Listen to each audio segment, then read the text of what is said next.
Okay, now, I know that it's a bit messy, but is there anything that anyone spotted that they would like to move in here? I could hear people going, no, that's not right. Like, is there something in here that you'd like to move? Anyone?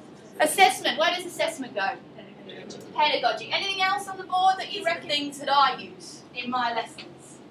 Okay, so when I plan a lesson with an interactive whiteboard or any technology, these are the things that I'm thinking of in my head. These are pedagogies, aren't they?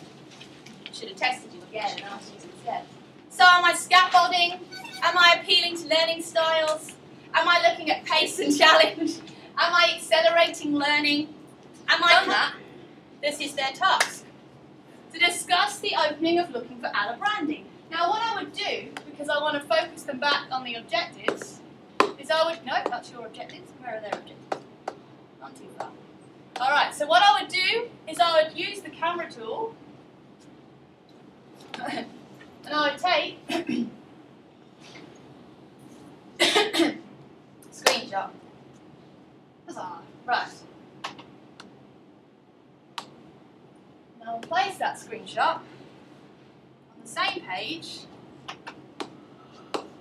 as the task.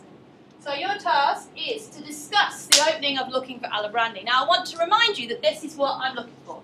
And everybody should aim here, but it's okay if all you can do are these things. Alright? So we go back through that. That's way too big. So, just miss that corner again.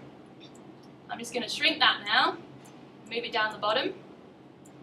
Now, there are my objectives. If my students get stuck, there are actually some things on here that can help them. If they get stuck, they can come up.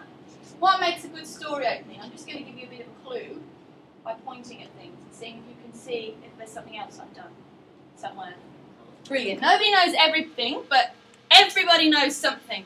And what is known by any given member is known to the group as a whole. And that, for me, sums up the spirit of Web 2. I don't know everything. I would never even pretend to know everything. And your students don't know everything either.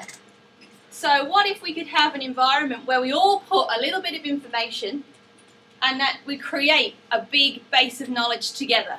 Collaboration, sharing knowledge. That's what Web 2 is all about. So when you're looking at Web 1 is not about this. This is about one person pretending they know everything and writing a page and saying those are the facts, you can't change them, you can't edit them, you can't add to them.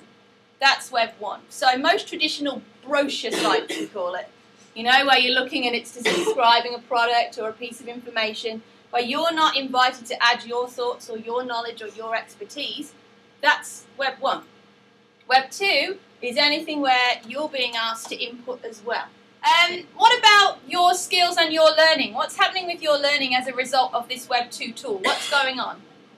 Give yourself a minute to just think about your learning. What have you picked up? Where have you picked up more information? From me? From the Poplet? No, from experience. From trying it? Okay. Have a think. Have a look at the Poplet. Is the Poplet facilitating anything? Is there any point in using the Poplet?